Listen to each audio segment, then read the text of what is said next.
नमस्कार बच्चों, हिंदी की कक्षा में आप सभी का स्वागत है।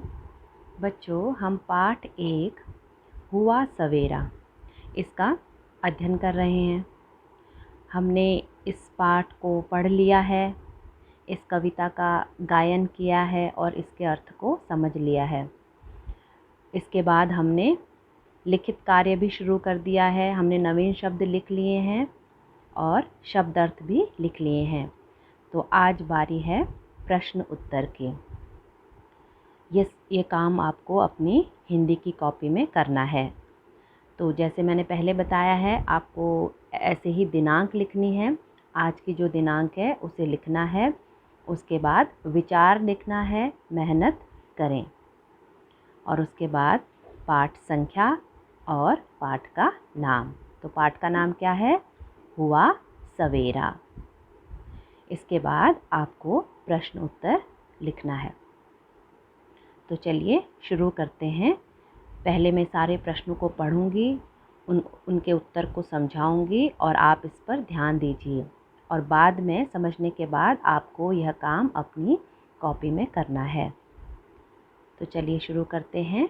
प्रश्न 1, सवेरा होने पर क्या हुआ? सवेरा होने पर क्या हुआ? उत्तर है, सवेरा होने पर सब पक्षी अपना डेरा छोड़कर चले गए। आसमान पर लालिमा छा गई, यानी आसमान थोड़ा थोड़ा लाल दिखाई देने लगा और ठंडी ठंडी हवा चलने लगी। इसके बाद बच्चों आपको 2 लाइनें छोड़नी हैं। जैसे ही आपका ये उत्तर ख़त्म होता है, उसके बाद आप यहाँ पर 2 लाइनें छोड़ेंगे। ध्यान से सुन लीजिए, आपको इसके बाद 2 लाइनें छोड़नी है, जिससे कि साफ साफ पता चले कि आपका पहला प्रश्न और उसका उत्तर कहाँ पर लिखा गया है। अब इसके बाद लिखेंगे प्रश्न 2, सुबह के समय कैसी हवा चलती है? सुबह के समय कैसी हवा चलती है? इसका उत्तर है, सुबह के समय ठंडी ठंडी हवा चलती है। कैसी हवा चलती है? ठंडी ठंडी हवा चलती है। अब इस उत्तर के बाद भी आपको यहाँ पर 2 लाइनें छोड़नी हैं और आप स्केल की मदद से लाइन भी खींच सकते हैं। स्केल और पेंसिल का प्रयोग करके आप लाइन खींच सकते हैं, ताकि आपका हर एक प्रश्न और उसका उत्तर अलग अलग दिखाई दे। अब है प्रश्न 3, नन्ही किरणों के आने से क्या हुआ?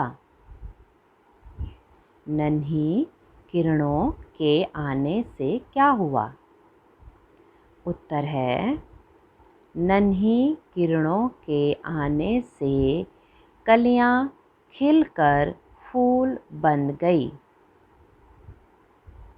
नन्ही किरणों के आने से कलियां खिलकर फूल बन गई। तो देखा बच्चों आपने, ये सब प्रश्न उत्तर आपको जैसे मैंने लिखा है ऐसे ही आपको लिखना है। और जब भी आप लिखित कार्य करते हैं तो दिनांक अवश्य डालिएगा, क्योंकि इससे पता चलता है कि आपका जो कार्य है वो किस दिन का है। और उसके बाद जैसे मैंने बताया, विचार और पाठ का नाम, पाठ की संख्या भी अवश्य डालनी है, ताकि आप बाद में कभी भी इसको याद करेंगे। अगर मैं आपको गृह कार्य दूंगी तो आप आसानी से इसे ढूंढ सकते हैं। तो चलिए बच्चों, अच्छे से काम करिए, साफ सुथरा काम करिए और करने के बाद अवश्य ही अपने काम को स्वयं चेक करें। पहले खुद चेक करना है आपको कि सारी लाइनें सही लिखी हैं या नहीं, किसी प्रकार की कोई त्रुटि तो नहीं है, कोई गलती तो नहीं है। उसको चेक करने के बाद ही आप अपना काम ग्रुप में पोस्ट करिए। तो मिलते हैं बच्चों अगली कक्षा में। धन्यवाद बच्चों।